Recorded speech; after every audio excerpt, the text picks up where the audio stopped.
안녕하세요. DJ입니다.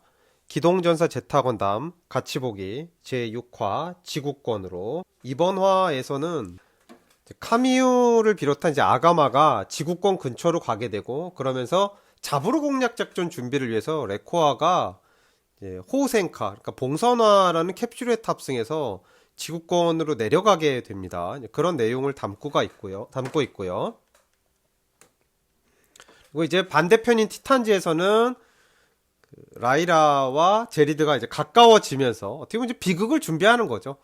건담 시리즈에서는 보통 남녀가 가까워지면 대부분 이제 비극적인 결말이 얼마 남지 않았다는 얘기죠. 그리고 전쟁을 소재로 한 작품은 대부분 그런 식으로 그 귀결을 만들기 위해서 인간과 인간이 친밀해지는 걸 묘사하죠. 그래야 전쟁의 비극이 더 심화될 수 있기 때문이죠. 아, 이제 그 기동전사 제타 건담이 그 건담 인포 유튜브에서 내려가면서요. 그 저도 이제 약간 리뷰하는데 좀 약간 번거로움이 좀 있는데요. 이 DVD나 혹시 LD나 블루레이로 보시는 분들은 그냥 딱 그 오프닝을 시작하면 곧바로 주제가가 나오고 이제 본편 넘어가고 이러는데요.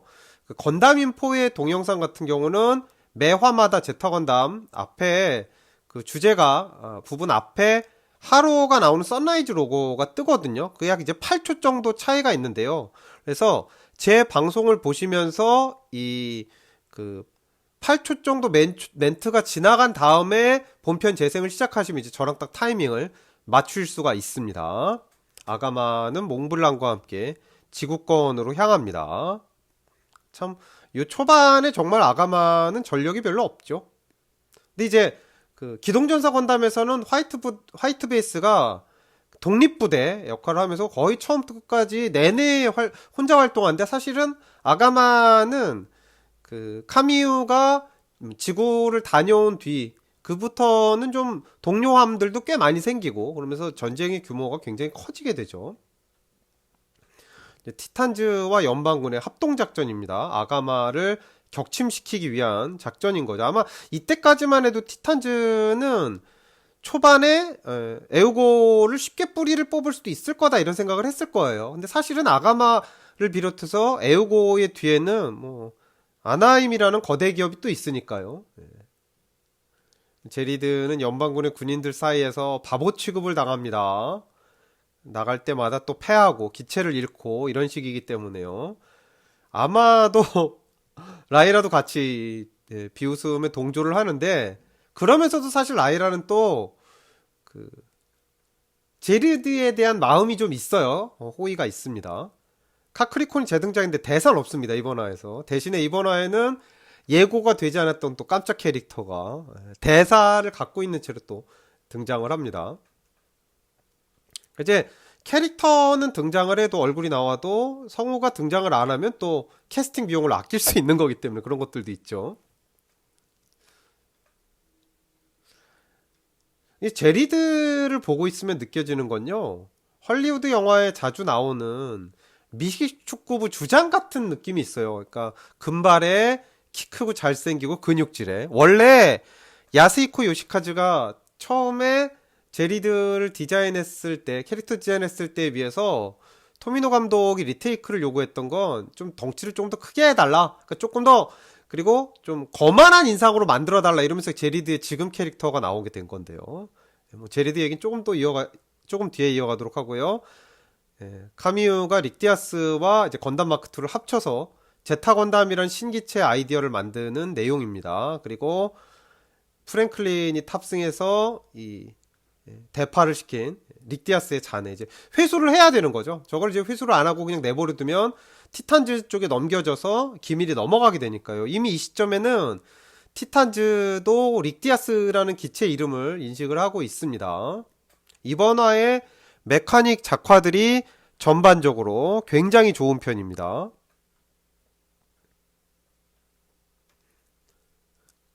그러니까 카미유의 어떤 천재적인 면모가 또 이럴 때 나오는 거죠. 뭔가 제타 건담의 그 설계에도 저렇게 관여를 했으니까요. 카미유가 이번 화에서는요, 레코아하고 에마한테 좀 질척질척 되는데요. 레코아한테 질척거리려다가 쿼트로가 있는 걸 보고 몸을 비키지만 또 증거를 남깁니다. 사실은 레코아가 이번에 지구에 내려가면서부터 당하는 어떤 그 비극적인 일들 때문에 운명 자체도 비극적으로 바뀌게 되는데요. 그래서 최근에 그 토미노 요시유키의 세계 그 전시회에 대해서 토미노 감독의 인터뷰 이런 것들을 보면 재밌는 게 본인이 만든 캐릭터이지만 그 캐릭터가 갖고 있는 힘 때문에 이름을 그냥 부를 수가 없고 그 뒤에 이제 레코아상 이런 식으로 누구누구 C라고 붙일 수밖에 없는 캐릭터가 있는데 그 중에 한 명이 레코아다 또 이런 식으로 말하기도 했었습니다. 레코아가 그만큼 이제 강인하고 의지를 자신의 그 뭐랄까요 자신의 운명을 스스로 개척하고자 했던 의지가 강했던 인물이다 캐릭터다 이렇게 볼 수 있죠. 물론 이제 그 방향성 자체가 잘못됐기 때문에 또 비극적으로 죽게 되지만요. 그러니까 레코아한테는 쿼트로가 있었기 때문에 에마한테 간 건데 이번 화에 에마 작화가 굉장히 매력적입니다. 네, 에마는 또 이렇게 거절해요. 나는 카미유의 연인도 아니다. 카미유가 여기서 이러는 건요. 화가 없는 것도 있지만 어머니를 잃은 지 얼마 안 됐잖아요. 그리고 또 카미유는 외동이고 아무로도 연상녀였던 세일한테 마음이 좀 있었죠. 물론 프라우가 있음에도 불구하고 그래서 묘한 삼각관계가 있었잖아요. 기동전사 건담에서도. 그리고 아무로도 그렇고 카미유도 그렇고 어머니가 그렇게 큰 관심을 가지지를 않고 얘 외동아들을 키웠기 때문에 모성의 결핍 같은 것들이 또 연상녀에 대한 이끌림에 영향을 주지 않았나 이런 생각도 듭니다. 레코아와 에마의 대화인데요. 참, 두 캐릭터의 또 운명도 정말 기묘하게 엇갈리게 되는 거죠, 사실은. 예. 여기서 브렉스와 hen켄이 이 카메라로 내려다보고 있고요. 심지어 대화 내용까지 다 엿듣고 있어요. 아마 지금 그 21세기라면 이런 내용은 굉장히 논란이 될 수가 있습니다. 이거는 감시를 하더라도 이렇게 하는 게 아니라 남성 장교들이 하는 게 아니라 여성 장교들이 하던가 해야죠. 지금 그 방 안에 화장실은 없다고 그래도 뭐 옷도 갈아입을 수 있는 건데 이건 좀 심하죠. 80년대나 제타건담 85년작이니까 통할 수 있는 겁니다. 레코아의 입에서 30번치 사건, 티탄즈의 학살 이야기가 나오는데 에마는 그런 걸 들어본 적이 없어요. 금시초문입니다. 에마라는 사람이 그걸 알고 있었다면 티탄즈에 처음부터 가담하지 않았겠죠. 그리고 카미유도 이걸 모르고 있어요. 30번치 사건에 대해 30번치 사건의 실체는 다음에 이제 7화에서 나오게 됩니다. 그러니까 티탄즈는 지온의 잔당을 척결한다 그러면서 지온의 뒷거리를 따라하고 있는 집단인 거죠.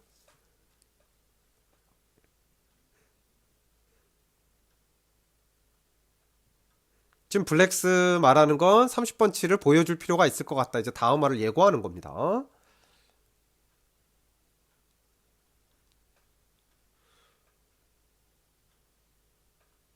그리고 이제 시점이 다시 티탄즈로 넘어오게 되죠. 그리고 티탄즈는 일반 연방 정규군보다 한 계급이 더 높다는 얘기인데 이렇게 그 특수부대가 일반 부대에 비해서 계급이 높은 군대는 대부분 귀결이 안 좋다 이런 말씀 들었었죠. 그래서 라이라 미라 라이는 이걸 비판하고 있는 겁니다. 또 라이라 미라 라이라는 연방 정규군에 오래 몸담았던 군인이니까요. 실전 경험도 많고.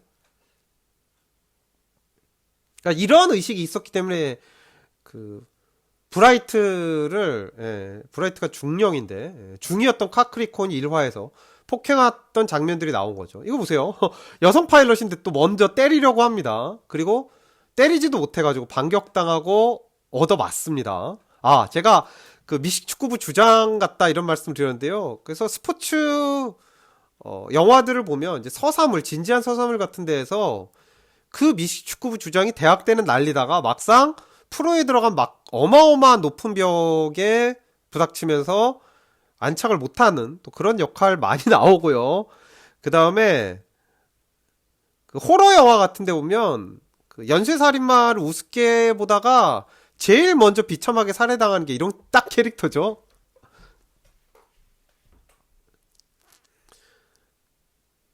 약간 라이라는 또 보고 있으면은요, 그 기동전사 건담에서 크라우레아몬 같은 느낌도 좀 있어요. 머리 모양, 저 색깔 이런 것들도 그렇고, 저 스카프도 그렇고, 뭔가 엘리트 출신이라기보다는 또 실전 무대에서 굉장히 익숙해져 있던 인물이라는 점에서, 그리고 또 비극적인 전사를 당하는 것도 또 비슷하죠. 반대로 카미유에게는 라이라가 약간 람바랄 같은 느낌도 있습니다. 크라우의 연인이었던, 하몬의 연인이었던. 그러니까 전쟁에서 패하면 죽는다는 걸 가르쳐주고, 또 그러면서 악인은 아닌 거고. 그러니까 이름이 있는 파일럿들 중에서 그 주인공에게 처음으로 죽임을 당하는, 사실상 처음으로 죽임을 당한 인물이라는 점에서 람바라라고 또 라이라는 공통점이 좀 있죠. 만약에 라이라가 오래 살았으면 제리드가 좀 철이 들었을지는 모르겠습니다만, 또 이 두 캐릭터는 스카프, 머플러, 저거가 좀 공통점이 있어요. 그러니까 그 기동전사 제타 건담에서 보면 기동전사 건담과 달리 그 예우고도 그렇고 티탄즈도 그렇고요. 이 군복이 완전 다 제각각이잖아요. 캐릭터별로. 당나라 군대라 그렇다라고 쉽게 말할 수도 있는 거고. 일단 에우고는 게릴라 집단이잖아요. 그러니까 예, 게릴라 집단에서 굳이 통일된 군복 이런 거를 입지는 않죠. 그냥 알아서 입는 거죠. 각자.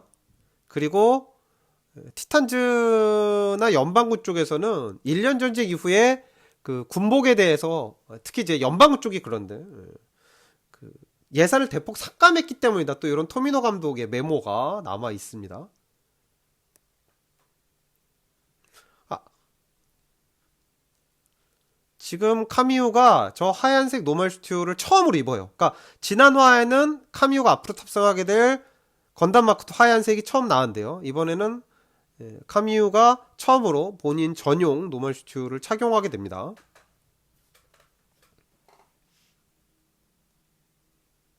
쿼트로의 작화도 굉장히 좋죠.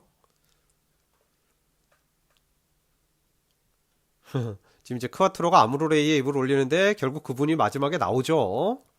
근데 저런 대사가 약간 좀 의아한 게 아무로와 그 샤아가 1년 전쟁 막바지 때 뭐 그 맨몸으로 만난 거 두 번 정도 외에는 직접 맞부딪혀보고 같이 생활한 적은 없는데, 그러니까 뭔가 이제 저기서 아무로레이라는 뜻은 뉴타입 소년을 통칭하는 거겠죠. 뭔가 선한 뉴타입 소년? 예, 그 정도일 것 같습니다. 기동전사 건담에서는 뉴타입 중에 두드러진 악인이 없었는데 제타 건담 넘어오면서부터 뭐 강화인간이라는 개념도 나오고 또 악한 뉴타입들도 나오게 되죠. 뭐 하마니아 좀 불쌍한 면이 있다 그래도 뭐 시로코는 그냥 대놓고 악인이잖아요. 뉴타입이지만. 자, 라이라는 가르발디 베타로 출격을 하고, 그리고 제리는 하이잭으로 또 출격을 합니다. 그러니까 지금 여기서 라이라의 조언들은요, 사실은 실전 경험이 없는 파일럿이 하루아침에 받아들일 수는 없어요. 특히 올드 타입 같은 경우는. 근데 어쨌든 간에 조언이 꽤 의미 있는 거죠. 예, 안나가 오른쪽에 첫 등장했습니다. 메카닉맨인데 기동전사 건담 더블 제타, 기동전사 건담 역스베샤까지 또 장수해요. 죽는 장면도 안 나오고. 에우고와 론도베를 관통했던 인물이죠. 나중에 기동전사 건담 더블 제타까지는 성우가 유지가 되는데요. 기동전사 건담 역스베샤에서 또 성우가 바뀝니다.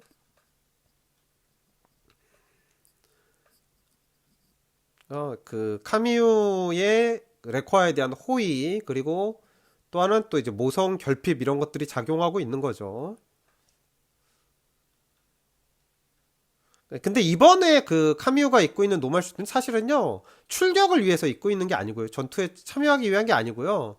건담 마크 투 흰색은 이번에도 쿼트로가 탑승해 출격합니다. 그리고 이번에 출격은 예정된 거기 때문에 지난화에서 쿼트로가 건담 마크 2에 탑승해 출격했을 때와 다르게 노멀 슈트를 제대로 착용을 하고, 그리고 이제 출격하고 있습니다. 그리고 이제 두 개의 릭디아스, 아폴리아 로베르토 출격을 하고요. 근데 로베르토는 또 대사가 없어요.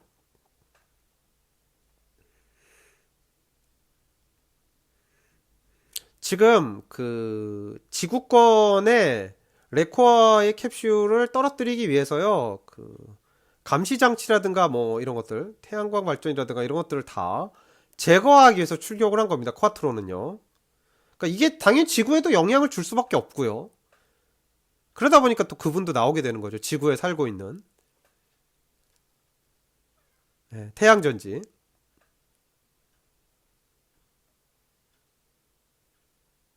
이번 화를 보면요, 약간 좀 의아한 거는 블랙스가 약간 다른 화에 비해서 쫄보 같은 느낌으로 좀 나옵니다. 짐2가 요격을 나왔고요. 티탄지에서는요. 참 쿼트로가 건담 마크2 사니까 계속 안 어울린다는 얘기만 계속 하게 되네요.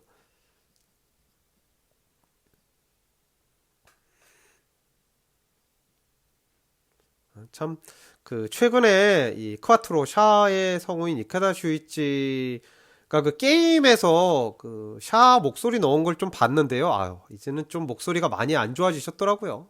옛날에 그 샤 목소리가 전혀 아니더라고요. 이 쿼트로의 목소리도 아니고. 아무래도 고령인데다가 또 본인 말로 또 약주를 너무 좋아했다고 그러죠. 그래서 그 기동전사 그 건담 디오리진 같은 경우에서는 10대 시절의 샤로 캐스팅을 할까 말까 야스히코 요시카즈 감독이 좀 고민을 하니까 술도 끊고 오디션을 했었다고 그러는 얘기도 있었죠. 이번 화에서도 카뮤는 한쪽 팔이 없는 건담 마크2로 또 출격을 합니다.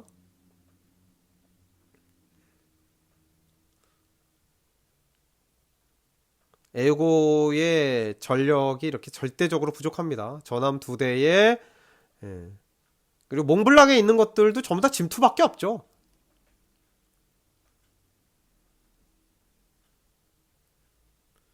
그리고 레코아가 이런 임무를 불사하는 이유 중에 하나는요. 뭐 본인이 위험과 긴장을 즐긴다 이런 것도 있지만 MS 파일럿으로서 에우고 내부에서 인정을 못 받았기 때문이라고 볼 수도 있을 것 같아요. 게다가 에마는 전향했다는 게 뭐 확인이 되면 곧바로 MS 파일럿이 될 운명이니까 또 비교당한다는 걸 알게 모르게 의식을 했겠죠. 경쟁심 같은 게 있었겠죠. 그러니까 내가 여기서 공을 좀 세워야 되겠구나. 뭔가 조직에 도움이 돼야 되겠구나. 에고에 도움이 돼야 되겠구나. 이런 마음이 좀 앞섰던 것 같기도 해요. 너무 위험한 임무잖아요. 캡슐 하나에 의지해서 그 지구로 내려간다는 게 저런 임무는 기동전사 건담에서도 저런 임무는 안 나왔었거든요. 1인용 캡슐은 게다가요. 에우고용 짐2가 지금 이제 나왔는데 뭐 쉽게 요격을 당합니다. 라이라이에서.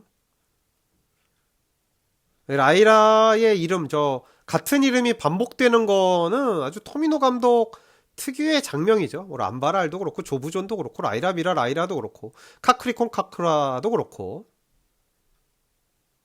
다른 건담 시리즈조차도 그런 거를 오마주 하잖아요. 이번에 수성의 마녀에서도 메이즈 메이 같은 캐릭터가 있고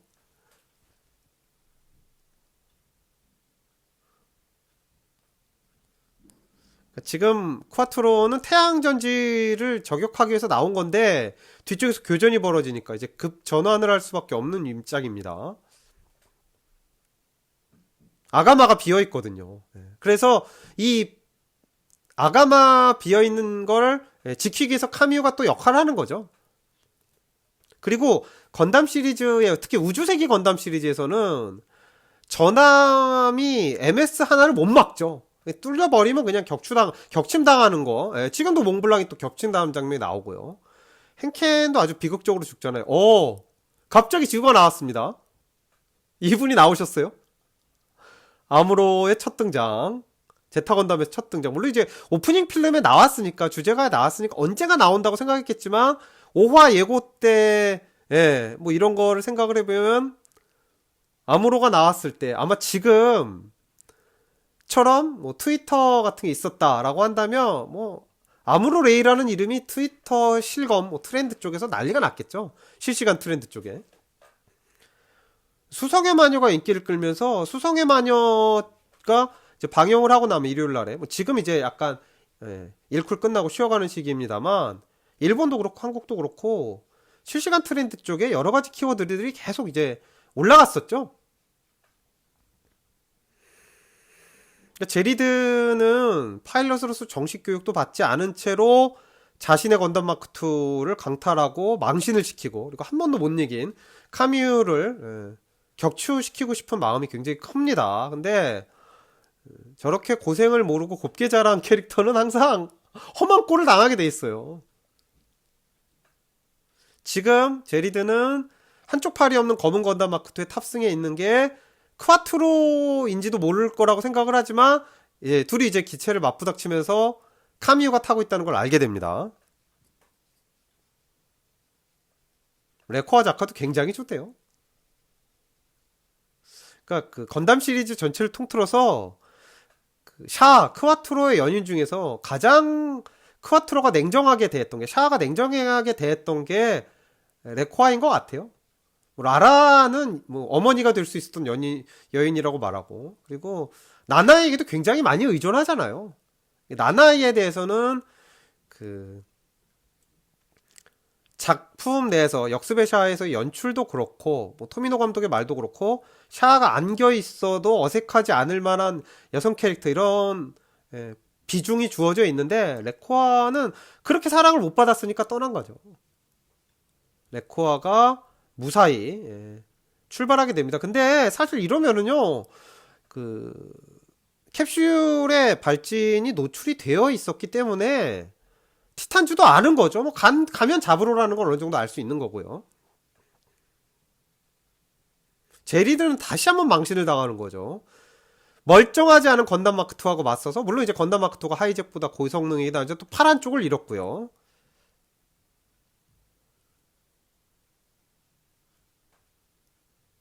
라이라는 그래도 책망하기보다 위로를 합니다.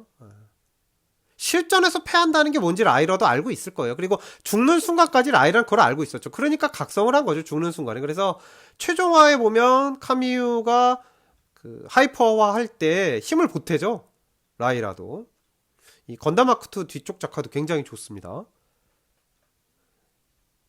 소년이라면 이런 걸 걱정하고 또 무사하길 바라는 것도 당연한 걸 거예요. 몽블랑의 격침으로 인해서 저런 이제 유성들이 보이게 됐다는 거, 이런 연출에 그 지구에서 봤을 때 우주에서의 모습들이 가장 인상적인 건 역시 이제 역스베샤의 클라이막스죠. 아, 그 이제 암으로 얘기를 말씀을 드리다 말았는데, 그래서 그 기동전사 건담 시드가 기동전사 건담의 오마주 작품이고, 기동전사 건담 시드 데스티니가 기동전사 제타 건담의 오마주 작품이잖아요. 그래서 기동전사 건담 시드의 주인공인 그 키라 야마토가 기동전사 건담 시드 데스티니 6화에 처음으로 딱 나오죠, 지구에서. 우주에서의 전투를 지켜보는 걸로. 그러니까 똑같이 오마주를 한 거죠. 물론 이제 작품의 그 의도대로 완전히 정확히 전체적으로 오마주가 됐는지는 뭐 잘 모르겠습니다. 그건 이제 보시는 분들마다 다 생각은 다르시겠지만요.